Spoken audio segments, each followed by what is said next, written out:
Guests in the fog, the small town of Ängsbacken welcomed July with open arms. Karin Lindberg inhaled the sweet scent of freshly cut grass through the open car window as she drove along the forest-lined road toward her new home. Or rather, her old home. After 10 years in Stockholm, the 34-year-old journalist had returned to her roots, hoping her son Felix would experience the same safe upbringing she had enjoyed. "Mom, are we there yet?" Felix's voice from the backseat sounded tired after the long journey. "Almost, sweetheart. See that church tower over there? That means we're home." The church tower stretched toward the clear blue sky, a familiar sight from Karin's childhood. What wasn't visible from the road was the old cemetery on the outskirts of town, where legends were passed down from generation to generation. The place where she and Erik had spent so many summer evenings as teenagers, frightened and fascinated by stories of the ghost-haunting fog. Erik, the thought of her childhood friend brought a smile. He had been the first to contact her when she announced she was moving back. "Perfect timing," he had said. "You're arriving just in time for the Fog Festival."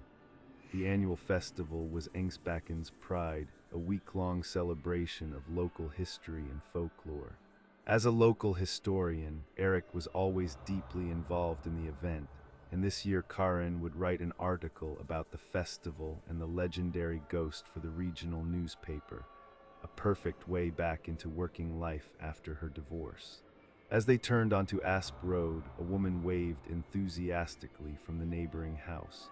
That must be Maja, Karin thought. They had only spoken on the phone, but Erik had described her as slightly eccentric but warm-hearted. With her long red hair and flowing clothes, she looked exactly as Karin had imagined. "Welcome to Ängsbacken," Maja called as Karin stepped out of the car. "You're just in time to experience the best the town has to offer." Karin smiled back. This felt right, returning to a place where everyone knew everyone, where the air was clean and life simple. But as dusk fell that evening, Karin noticed how fog slowly crept in from the forest, covering the gardens and surrounding the streetlights with blurry halos. Felix had fallen asleep, exhausted from the journey, and Karin stood alone by the window watching as the idyllic small town disappeared into a white haze. Her phone pinged, a message from Erik. "Have you heard about the forgotten cottage in the forest where ghosts are said to have dwelled? Perfect starting point for your article. Meet me at the library tomorrow at 10. The library smelled of old books and coffee. Erik looked almost the same as 10 years ago, except for a few gray strands in his dark hair and small laugh lines around his eyes. His embrace felt familiar when he hugged her. "So, you want to write about our local ghosts?" he asked with a crooked smile as he spread old maps and documents on the table. "The municipality will be delighted. Samuel has worked hard to promote the festival this year. Samuel Bergstrom, he's the mayor now." Karin remembered Samuel as the ambitious boy from the neighboring class. "Yes, and completely obsessed with putting Ängsbacken on the map. But he'd prefer we focus on the nicer aspects of our folklore." Erik lowered his voice. "I've found something interesting. Old documents describing rituals connected to the ghost, and strange coincidences over the years." Karin listened fascinated as Erik told of unexplained disappearances during previous fog festivals, always 20 years apart. "And you know what? It's been exactly 20 years since the last one." An uncomfortable feeling spread in Karin's chest. "You don't seriously believe there's something to the old legends?" Erik shrugged. "I'm just saying there are things that are difficult to explain. Like the mysterious symbols carved into the trees around town symbolizing the return of evil. They appear before each incident." Later that day, Karin met Samuel at the town hall. His suit was perfectly pressed and his smile professional as he shook her hand. "Karin Lindberg, what a joy to have such a talented journalist back in town. Your article will be fantastic publicity for us. I was thinking of focusing on the ghost legend," Karin explained. "Erik has told me about the historical aspects, and Erik tends to get stuck in the darker parts of our history," Samuel interrupted with a strained expression. I would recommend focusing on the community and tradition of the festival instead. Some old stories are best left to rest. On her way home, Karin stopped by Maja, who was working in her garden, surrounded by herbs and crystals. I heard you're researching the ghost, Maja said eagerly. Has Erik told you about the cottage, where they supposedly performed the ritual? What ritual? Maja lowered her voice. To bind the ghost, of course. After the villagers lynched the poor man 200 years ago, they accused him of child murder, but he was innocent. Her eyes sparkled. I can show you the place if you want. That evening, after Felix had fallen asleep, Karin stood at the window again. The fog was thicker today, and for a moment she thought she saw a shadow moving between the trees at the forest's edge. A human silhouette that dissolved when she blinked. Her phone pinged again, a message from an unknown number. Some secrets should remain buried. The old cemetery on the outskirts of town was wrapped in morning fog when Karin met Maja there the following day. Gravestones protruded from the white fog like ghostly guards. Here lies the man who became the ghost, whispered Maja, pointing to an anonymous, weathered gravestone. No one wanted to write his name out of fear. Karin took diligent notes. And what exactly happened according to the legend? He was a newcomer, a loner who lived in the forest cottage. When children began to disappear, the villagers blamed him. They dragged him to the square, tortured him. Maja shuddered. But they never found evidence, and on his deathbed he swore to return when the fog is thickest to take revenge on the town's children. How does the festival fit into the picture? It started as a ritual to keep him away. But over time, people forgot the real meaning. Now it's just a tourist attraction. Maja snorted. Samuel only cares about attracting visitors, not about respecting tradition. In the afternoon, Karin went with Erik to the forest. The path was barely visible, overgrown with ferns and moss. The fog lingered between the trees despite the high sun. How strange that the fog doesn't lift, commented Karin. It's been like this all week, Erik replied. As if it has a life of its own. After 20 minutes of hiking, Erik suddenly stopped. Look there. In a clearing stood the remains of a dilapidated cottage. Walls of moss-covered logs, a partially collapsed roof. The forgotten cottage seemed oddly alive, as if waiting for something or someone. This is where the village elders performed the ritual to bind the ghost to the underworld, explained Erik. But something went wrong. While examining the cottage, Karin discovered something on the trees around the clearing. Symbols engraved in the bark, complex geometry that felt both foreign and uncomfortably familiar.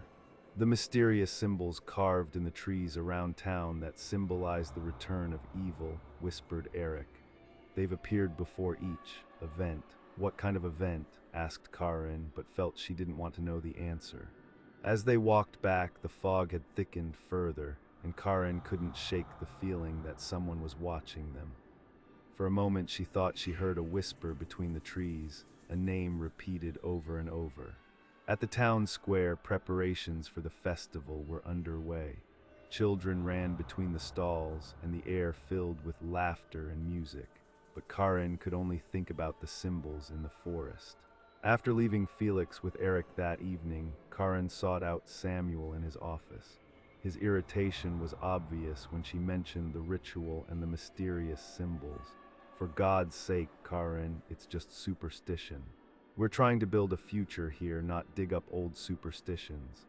But the children who disappeared, accidents, nothing more, Samuel sighed heavily. I thought you were more rational than this. Erik has clearly influenced you with his conspiracy theories. As Karin left the town hall, the fog thickened around her. It felt almost alive, as if it were breathing. And in the midst of the fog, she saw a silhouette, a figure whose contours seemed to dissolve and reform. Who are you? She dared to ask. A whisper swept past her ear, so low she could barely make out the words. They forgot the ritual. The opening day of the fog festival dawned in a dense white haze. Karin had barely slept, plagued by nightmares of a figure reaching for Felix through the window. When she checked her phone, she found 13 missed calls from Maja and a single text message. Come immediately. Maja's house was only 50 meters away, but barely visible through the fog. The door stood wide open, and inside furniture was overturned as if after a struggle. Maja called Karin. On the wall, someone had carved the same symbol Karin had seen in the forest. Beneath it, written in what looked like charcoal, were the words, "Restore the ritual." Karin called Erik, who arrived pale and breathless. "I've been searching the archives all night," he said. "The original ritual required a sacrifice. Not a human one, but something personal and valuable. When the festival became commercialized, they abandoned that part. So the ghost is back to claim what was promised." Erik swallowed hard. "And I believe Maja isn't the only one who's disappeared. I've received reports of several children." Panic gripped Karin's chest. "Felix, I must get Felix." But at home, Felix's bed was empty. On the pillow lay the small wooden figure he always slept with, split in two. Karin rushed toward the square where the festival was to be inaugurated, with Erik close behind. The fog was so thick that people collided with each other. Children cried, parents called out names. In the center stood Samuel with a microphone, trying to calm the crowd. "Please remain calm, it's just temporary. You know what's happening," screamed Karin, grabbing his jacket. "You know the ghost is back and you're trying to hide it." Samuel paled. "What are you talking about? The symbols, Maja, the missing children. It's exactly like 20 years ago, isn't it?" A whisper swept through the crowd, as if the fog itself was speaking. Samuel staggered backward. "Okay," he finally admitted. "My father was mayor then, he told me. But I thought it was just a myth." "Where are the children?" demanded Karin. "I don't know, but..." Samuel fell silent. "The cottage." In the legend, the ghost always takes the victims to the cottage. Karin rushed toward the forest with Erik and a group of volunteer parents. The fog was so thick that she lost direction several times. But finally they reached the clearing. There, in front of the dilapidated cottage, stood 12 children in a circle, including Felix. Their eyes were empty, gazing at nothing. And in the middle of the circle hovered a silhouette of fog, with the contours of a human but without solid form. 2 glowing points shone where the eyes should be. "Felix," called Karin, but the boy didn't react. Erik gripped her arm. "The ritual, we must complete it. A sacrifice, something personal and valuable from each of us." One by one, the parents placed something in the middle of the circle: wedding rings, heirlooms, chains. Karin pulled out her notebook, where she had collected all her articles and stories from her career, and placed it on the ground. But the ghost didn't move. "It's not enough," whispered Erik. "It must be something more." Karin suddenly understood. "The truth. He was killed for a crime he didn't commit. We must acknowledge the truth." She took a step toward the ghost figure. "We acknowledge the wrong done to you. We honor your memory and promise that your story will never again be forgotten or distorted." The mist figure seemed to float closer, observing her with its glowing eyes. Then, slowly, it began to dissolve. As the last veil of mist disappeared, the children blinked and looked around confused. "Mom," Felix's voice broke the spell, and Karin rushed forward to embrace him. The fog slowly lifted over the following days. Samuel called a crisis meeting where Karin's research was presented alongside the historical documents Erik had unearthed. Decisions were made to restore the original ritual as part of the festival, not just as folklore, but with understanding of its true purpose. "Interesting article," said the editor when Karin submitted her text. "But are you sure you want to publish this version? It sounds like superstition." "It's the truth," Karin answered simply. "And sometimes the truth is more incredible than fiction." Maja was found in the forest, dazed but unharmed. She couldn't remember what had happened, only that she had felt a strong impulse to go to the cottage. A week later, Karin stood by the nameless grave in the old cemetery. She had placed a simple stone with the inscription, "Innocently accused, never again forgotten." Felix came running over the grave mounds with Erik behind him. "Mom, we found his name in the church books," shouted Felix. "His name was Tobias Sturm. Erik says I can help tell his story at the next festival." Karin smiled and ruffled her son's hair. "I think he would appreciate that." As they left the cemetery, a light mist swept in between the graves, but this time Karin felt no fear, just a quiet assurance that some stories need to be told, some wrongs need to be acknowledged for the dead to rest in peace. At the edge of the forest, she could see that the mysterious symbols carved into the trees around town had begun to fade, like scars slowly healing. Ängsbacken would carry its secrets, but no longer let them poison the future.